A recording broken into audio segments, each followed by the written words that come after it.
Welcome to Dungeon Mastering is Easy. This is the show that shows that anyone can be a dungeon master. Hello, my name is Vahid. I am the host of the show. It's great to have you with us. And look who we've got back with us, second time back. This is Robert Hartley GM. How you doing, Rob? Hello, I'm still great, thank you. Wonderful, wonderful. So Rob is the dungeon master for the massively popular YouTube Dungeons & Dragons show, Viva La Dirt League D&D. And has done how many episodes are you up to? Do you know? Well, in the sort of flagship campaign, we did 250 episodes in the entire campaign, and then we've just started the next campaign, Into the Darklands, and I think there's going to be about 40 to 50 episodes of that, but we're currently airing up to about 10 or so at the time of recording. Wonderful.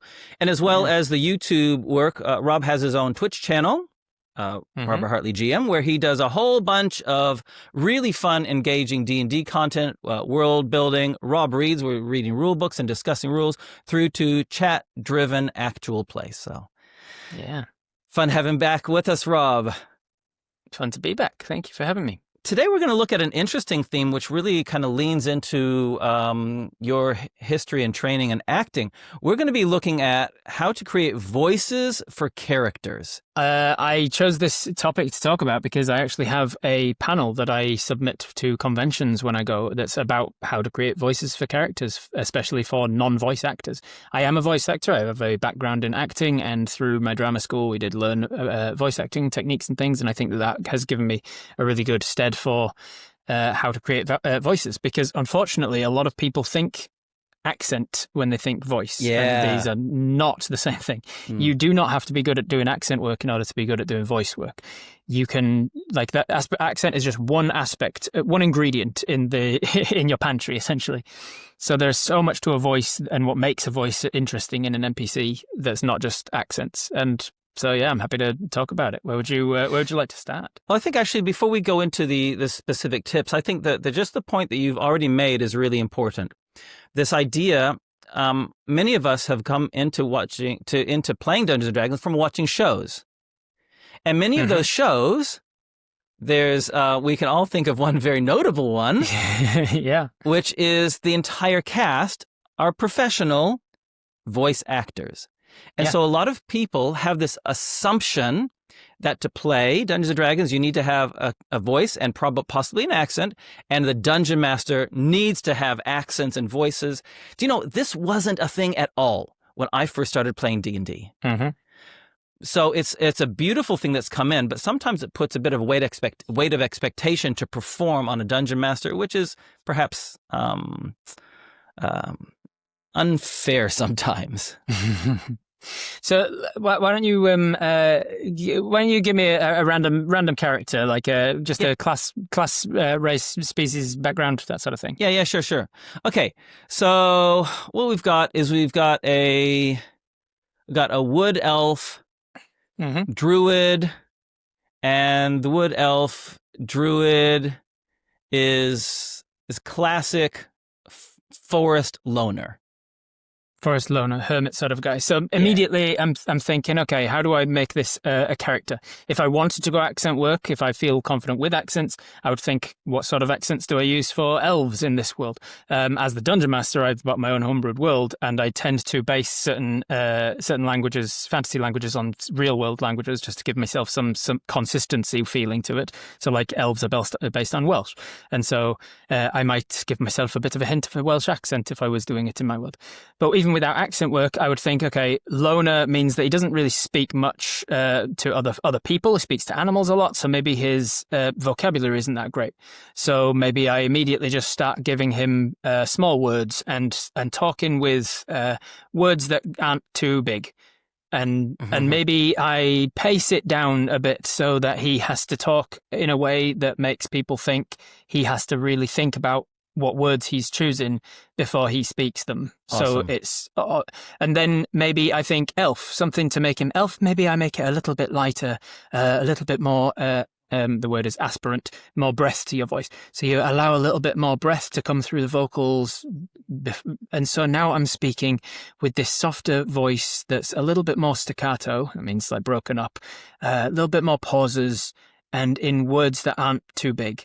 maybe I want to give him like the often sort of stereotypical kind of what's the word, like looking down on people, condescending kind of attitude that it often comes with elves. So maybe I want to give him some sort of nasal element to this accent, to this voice. And so even without an accent, now I'm speaking with some condescension, nasal quality. I've got a breathiness.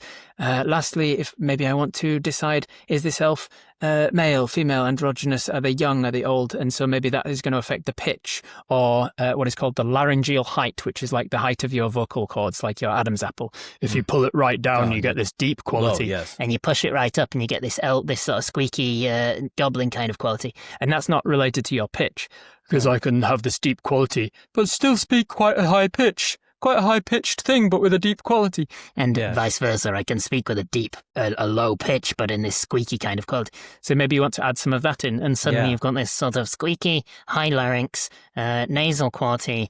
You've got this staccato delivery, and he really thinks about the words he uses because he doesn't speak all that. And just like that, you've got a very unique voice. You've thought about a few different qualities that aren't anything to do with accent, and it's all inspired from what character you're playing. Yeah, I love it. That's great. You know, the speed of delivery is, and the where you pitch it and things is, you can do so much with just a few little tweaks. Yeah, so there's they're called vocal qualities, and there are a lot of them, and I also found some incredible channels. Like there's a I think a TikTok channel that does all about vocal quality, and he spends just like, you know, a 1 minute TikTok video on talking about each individual one, like how much growl you put in your voice, how much constriction, so whether you're speaking with this sort of constricted voice, and growl is this kind of you can use it to accentuate words by putting a little of that in. There's the aspirant that I talked about, which is the breathiness of it.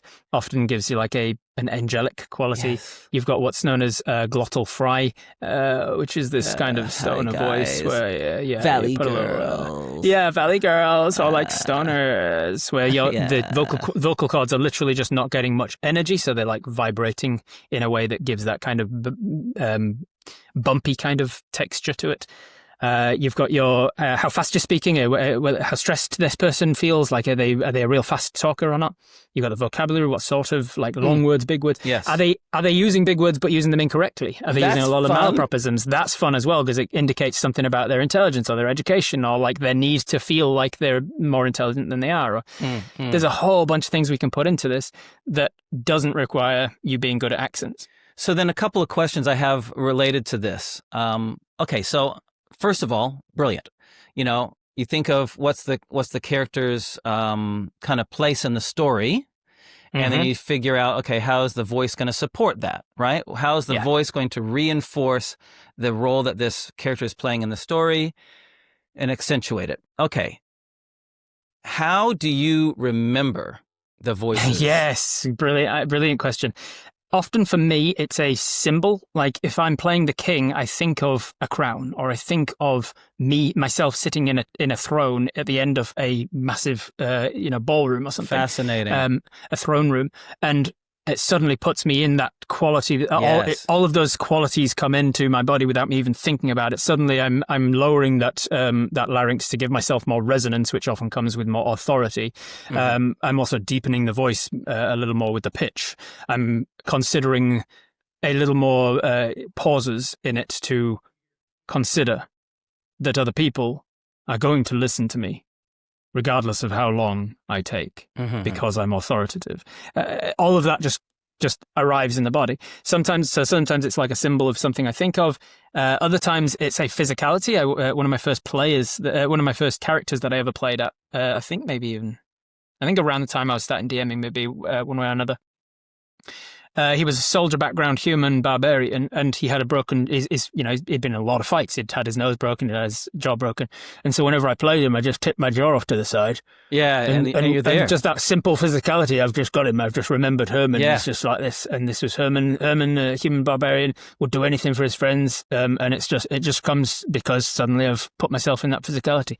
Lounge back in your chair, and you're suddenly you're that relaxed rogue who just knows he's better than everybody in the room, and he's got that arrogance because of your body language and how you're choosing to sit at the table. It's interesting that you talk about that physicality. I read an interesting kind of interview with Harrison Ford, who said putting the hat on of Indiana Jones transported him to becoming Indiana Jones. Yes. Right. There's something so primal connection between the wardrobe and the character that when he put that hat on, he became Indiana Jones. Yeah, it really is. It's a majorly important thing for an actor is to be able to put that costume on, take it off again at the end as well. Because a lot of actors can struggle with taking the character home with them, like not being able to, especially if you're playing someone horrible or someone who's got like really awful morals or whatever. It's really important at the end of the day to do like a bit of an actor's process of like literally take this off, consciously think about the fact that this is a character that is outside of you now. This is a thing that you leave in the costume room and you'll put it on again tomorrow. And so, the hat can definitely be a thing. You can have a similar thing for yourself with a D&D game. You've got a bracelet or a scarf or something that you put on, some rings that you wear that you can like fiddle with that helps you remember that you're like nobility and you've got all this jewelry on. Yeah. Whatever it takes to give yourself that quality that then translates through to the voice. Yeah. Another thing, when I'm not doing Dungeons and Dragons stuff, I work in the TV world, and I've worked on a number of cartoons. And when recording voices for cartoons, one of the things I noticed that one of the voice actors she did is she had a key phrase that she would say, a key phrase, and that would, whenever she said it, it was always in the voice, and she used that to unlock the voice for the rest of the character, and then she was in it. She just needed to say the key phrase, and then she was in. Yeah, I've always called them on-ramps myself. So a lot of my on-ramps for accent work is just the name of the country, like Scotland. If I say Scotland, suddenly Scotland puts me in the Scottish accent. For Irish, it's diddly-dee potatoes. If I say diddly-dee, then suddenly I remember what Irish is and how it sounds, and I'm in. Like I call them on-ramps of like things that help you to remind, a little phrase that helps you to remind your body, like the physicality of what you're doing with your vocal cords and your face and where you're putting the tongue. It all just slips back into place again. Yeah, that's really cool. Now, for a dungeon master, are there times when you choose not to do a voice for a character, and times when you decide this NPC is important enough that I want them to have an identifiable voice? Like, do you distinguish between them? Do you give voices for everyone? What do you do around that? It can be a good indication to your players, even a subconscious one, of who is important to pay attention to, who do they need to take note of. You should write this guy's name down because Rob's gone to an effort of describing him in detail and talking about how he entered the room before he even starts to speak. And then when he starts to speak, it's clearly a voice that Rob's practiced, versus you've just decided you want to go to a shop. So Rob says, there's someone in there tending shop, and he hasn't even described gender, race, age of this person. He hasn't given them a thing. And then when he talks, he goes, hey up, love, what do you want? What can I get for you? And Rob's just put on some accent and, that's it. Like, it's a good indication to go, this is not someone that Rob's thought about and is going to be necessary to the story. Not to say that they won't become necessary to the story if the players decide to invest a lot of time in them. Yeah. But at that point, I will then have to take a note of, what did I make this person sound like? Next time you meet them, try and get the same voice. Is the difference between the person being an extra? Yes, and being someone with lines. This person is an extra, a featured extra, they call them in the movie industry, where it's just like, this person is an extra and they got to say a thing, rather than an actor who was actually meant to be there and scripted into the scene. And it's okay to remember as well, as a dungeon master that is new to this, chances are you're not doing this for an audience, right? You're doing this for your friends. There's nobody going to be watching or remembering other than you. So if you have forgotten what this person sounded like 3 sessions ago, and these people at the table have all forgotten, it's okay that they're not going to sound the same. You don't need to stress yourself out going, was the shopkeeper a human woman and I've made them a male dwarf? I don't know. If they don't remember, who cares? Like, it doesn't matter. It's lost to time. Just make them whatever they need to be in the moment. And then if your players go, wait, weren't they a human woman the first time we were here? You're like, yeah, that's his wife. Like, it doesn't matter. It's okay. Rob is about to share the top 2 vocal techniques that you can use to start creating voices now. But in the meantime, you need more orcs. We all need more orcs. I need more orcs. And so Dice Legenz is creating a book called You Need More Orcs. And it has 60 original, brand new types of orcs. Huge variety of difficulties, perfect for any campaign. But there's so much more to it than that. There's sections on how to make orc fortifications, glossary of orc sayings, things around cultural practices and name generators. So head to the link in the video podcast description down below, because you know what? You need more orcs. So then going back to those, what did you call them? Vocal techniques? Vocal qualities. Vocal qualities. Is what they were called when I was doing voice acting. So in terms of those, when people are first doing voices, are there things that you suggest people try, or that you think are easiest I'm using the word wrong now. On-ramping. On-ramping, yeah, easiest on-ramps. What do you think? What's going to make it easiest for people to have a go? I think some of the easiest stuff to attempt is to practice the laryngeal height. I think that's a big one. So try practice pulling the voice box right down. And you can get a feel for, like, when you swallow. When you swallow, your voice box literally pulls up into your throat because it's closing off the epiglottis, which is making sure the stuff goes down the right windpipe. Important. Right down the right pipe, rather.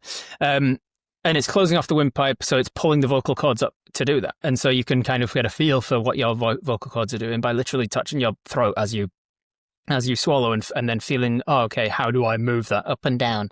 One of my voice actor used the phrase, I'm a greedy elf. I'm an opera divo. And then Clint Eastwood's, who do you think you are? To, like, pull it real down. And you just find phrases that work, or, like, just practice it and practice moving it as you're talking without changing the pitch, but changing the vocal. I think that you can hear while I'm just talking there how much this sounds more like a goblin, right? Yeah. This sounds much more like and if that's the one vocal quality that you change as you're talking to somebody, suddenly they know, oh, now I'm talking to a hobbit or a gnome or a short something elf small. And then I haven't changed anything other than the vocal quality, the laryngeal height, the height of my larynx. And suddenly now they know that I'm talking to a giant or a Goliath or a dopey ogre or something, because I've got this deeper quality. So that's an important one that can make a huge distinction. Pitch, understand, like, I get asked sometimes, how do you play female characters so well? You're always such a believable woman. I'm like, because I don't think about them as women. I don't think about them as like different. I think about them as people. They're just people. What crazy revelation? Women are people. and I don't think about them as like, oh, I'm putting on a stereotypical woman voice. I just think about what's the difference in a woman's voice and a man's voice. It's usually, on average, that the women's voice tends to be a little bit higher. And so I just put a little bit of a higher pitch to my voice, and suddenly I'm a little bit more feminine, and it translates well. And I've told them, hey, you're talking to a woman, and then I put on a slightly more feminine voice, and it sells it. So I think the pitch is important as well for getting across the various different things. So I think those are probably the first 2 that I'd focus on if you're not going to want to focus on accent work. And speaking of accents, something that I found really liberating. I'm not good with accents. I've never been good with accents. I'm very comfortable changing the vocal quality. Changing from what I want to sound like. I'm very comfortable with that, but I've never been really good with accents. But someone pointed out something to me. You're in a fantasy world. Yeah, right. The accent doesn't have to be a believable Scottish accent, because Scotland doesn't exist in this fantasy world. It could be whatever you want it to be. And it's like, yes! It doesn't mean that I'm bad at accents. That's a terrible French accent. Well, he's not doing a French accent. He's doing a Sylvan accent. What are you talking about? That's a perfect Sylvan accent. That's exactly what Sylvans sound like. Where are you from? Exactly. And I think that's really liberating, right? Like, who cares if I can't tell the difference between an Albanian, a Ukrainian, and a Russian accent? Right. And also it's important to remember, again, going back to that thing I said before, chances are you're not doing this for an audience. It's not being recorded. You're not making content out of this. You're just probably just telling stories with your friends. As long as your friends are not horrible people who are going to mock you mercilessly for doing a not so great German accent. Yeah. And if they are those sorts of people, why are you friends with them? Like, they'll be if they tease you in friendly ways, sure, they're probably going to do that. But like, they should also be perfectly happy with you trying to do a German accent and trying to differentiate between that and a Dutch accent, which I can't do. Oh, mate. Have you ever, final question, ever done a voice that you've then regretted? Because it's so hard to keep up with. For any reason. There is a voice. So there's a voice of one of the hags in the Adventures of Azarim campaign. There's a coven of hags that were like past, present, future, and the future one was an undead woman called Enderlin, and she only ever spoke on the inhalation. So I gave her this voice that gave her this really creepy quality. But it sounds so hard to say. Yeah, it sounds really cool. It's very memorable. Really hard to say anything that's more than just a single sentence. Because as we're talking, we're normally used to breathing out, making the sound on the way out with the vocal cords, and then we take these minor sips of breath that allow you to keep going for much longer sentences. And then if you're doing it on the inhalation, you need to make minor expulsions of breath in order to still have the space to keep it. And it's just, I'm not used to doing that, and so I end up completely filling my lungs with air, and then I'm like, I need to breathe it all out again in order to say anything else in her voice. So I didn't regret it per se, but it did make doing scenes with her tough. Cool. I had an orc, kind of, he's a neutral kind of character, Char, and he had a really gruff voice, and by the end of it, like, I just couldn't. It actually hurt my voice. Yeah. Like, it physically was painful. That's one of the things that you had to learn in voice acting when I was at drama school, was like how to do those sorts of voices in a protective way. There's a lot of problem comes when doing growl and constriction, because you can really hurt your voice doing it. And so it's kind of like you use the breath like a lubricant, like it's you have to add in some aspirant quality. So I've got a very infamous character who was like a sentient wolf, and he was like an evil character called Wither. And he talked with this deep growl like this. But as he's talking, I could talk like this for hours without hurting myself, because you can hear I'm using a lot of breath in there. Cool. And that's why I have to pause and take a big deep breath after every sentence, because he's using a lot of breath. A lot of breath is coming through with the growl. Cool. And the breath prevents it from grinding those vocal cords together, which is the thing that hurts you. Wonderful. Hey, this has been really helpful, Rob. Thank you for those ideas, those suggestions, and also examples. It's funny you should say idea, because it ties in the last sort of hint that I'll give to people about voice work is, if you do want to study accents and you want to get better at doing them, there is a website called IDEA. It stands for the International Dialects of English Archive, and it is exactly as it sounds. They have archived thousands of voices from all over the world. I'm actually on there. I didn't even know that I was until I looked for Yorkshire voices one day and found myself. I was like, that's my voice. They get people to read a particular script, and the script is called Comma Gets a Cure, and it's specifically designed to include all of the vowels that a human voice can say, essentially. All of the vowels in the English language are represented at least once during this script, and so you can listen to accents from Albania and go, oh, how does an Albanian say the word wash, as in wash your face, wash, wash? Do they make an oh sound like in the iron, like osh, or do they make it like wash, wash, or do they make it like wish? And you can listen to it over and over again. It's a fantastic resource for learning accents, the International Dialects of English Archive. Very handy. Okay, we're gonna finish our episode today with a little game. Well, it's Dungeons & Dragons is cooperative, is collaborative, but the patrons over on our Patreon page have supplied us with a whole bunch of world-building prompts, and they're mean. And so what we're going to do is we're going to do a segment called In a World. And what happens is that Rob and I are both going to roll 2d8, and that's going to give us 4 world-building prompts that we then have only a couple of minutes to try to somehow interweave into a brand new D&D setting, and then we finish it off with a quick movie trailer voiceover. All right, you ready, Rob? Easy peasy, let's go. Let's do this thing. Okay, hit me. 2d8, what do you got? I got a 3 and a 7. Night lasts a month. Ooh. Language is color-based. Ooh, okay. What the heck? All right. Okay, and mine? You ready? Ready? Here, mine? My 2 is... the sun is dying. Okay. Makes sense for the And... night lasting so long. And seasons rotate weekly. What the heck? Okay. All right. So we're in a situation where the world is late stages of a planetary system where the star is dying. The star is clearly like it's on the stage of a star system where it starts to run out of fuel, and it's starting to collapse in on itself, and then the pressure of it collapsing in will make it explode outwards. And so it's collapsing in on itself. The sun is getting super dim, which means that the seasons are all messed up, and it's starting to, maybe the rotation of the planet is slowing, which also happens in late stage planetary systems because things start to get tidally locked to their sun after a while.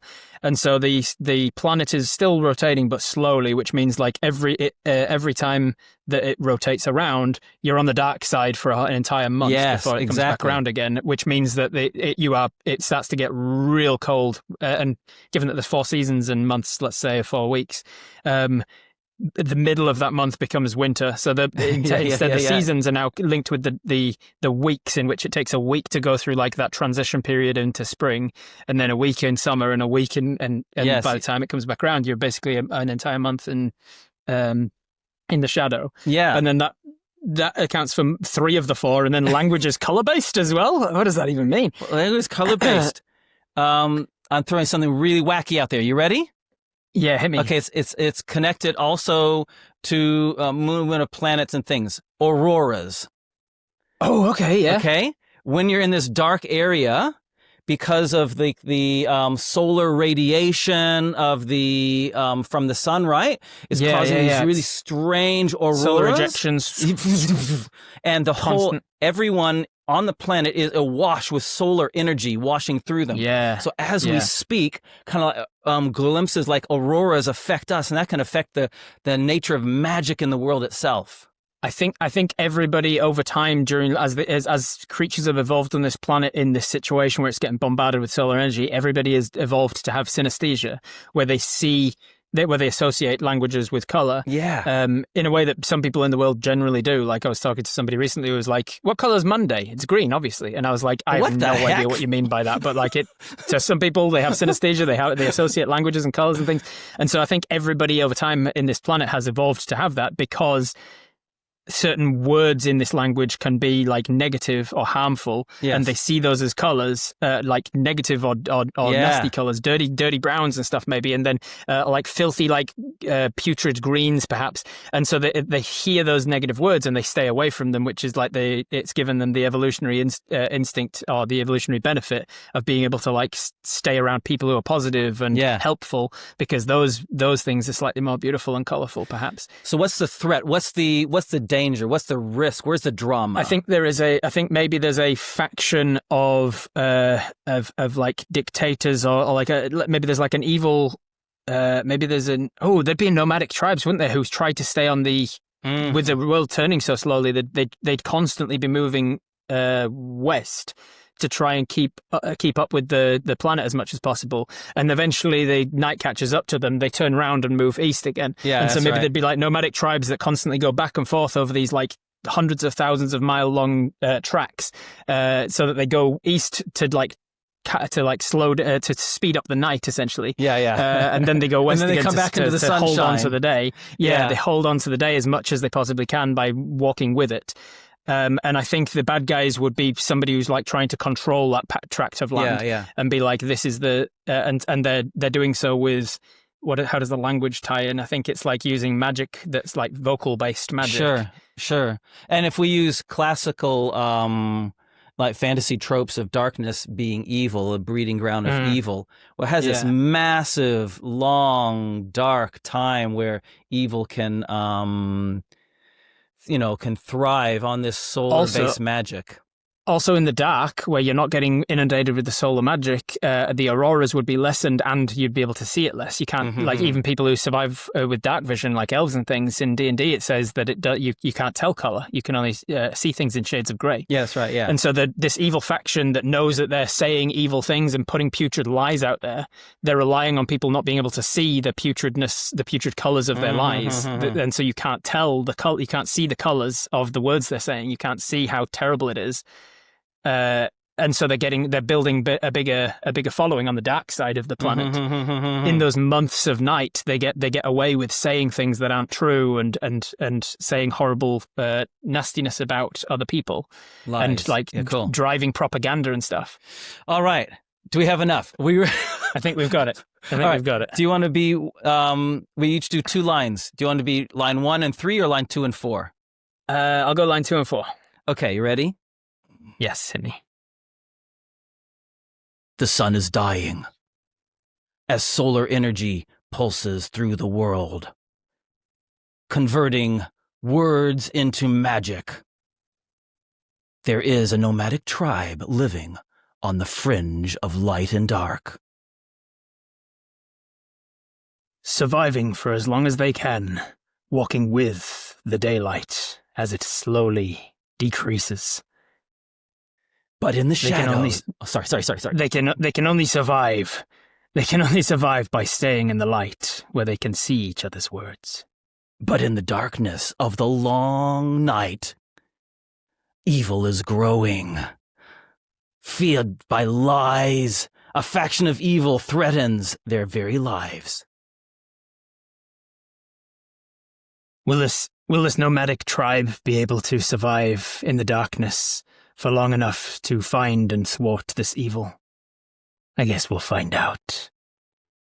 In coming soon, what's the name of our movie? Aurora Wars. Aurora Wars. Rural Aurora Wars. Rural Aurora Wars. It's really hard to say. The rural jurors of Aurora Wars. Rob, this has been super fun. Thanks so much for hanging out with us on our podcast today. Really appreciate you being with us. It's been a pleasure. Hey, Rob, let our audience know where they can find you and connect with your content. You can find me all over the internet at Robert Hartley GM. That's HARTLEY. RobertHartleyGM.com for my website, from which you can find my merch store and all of my other links to my socials. Robert Hartley GM on Instagram, on Patreon, on YouTube, on Twitch, on everything. Wonderful, wonderful. And if you guys want to support Dice Legenz and the Dungeon Mastering is Easy podcast, head over to our Patreon page. It's one of the best ways that you can support us. Become a patron. You can follow for free, or if you want to support us financially, please do so. There's 3 simple tiers of ways that you can do it. We really appreciate all the support that our patrons have given us over these years. But in the meantime, guys, get a group together. Get your friends, your family together. Pull out some dice. You don't need to know all the rules. It doesn't even matter. Just get DMing, because Dungeon Mastering is easy. Certainly is. All right. Thanks, Rob. And guys, we'll catch you next time. See you next time.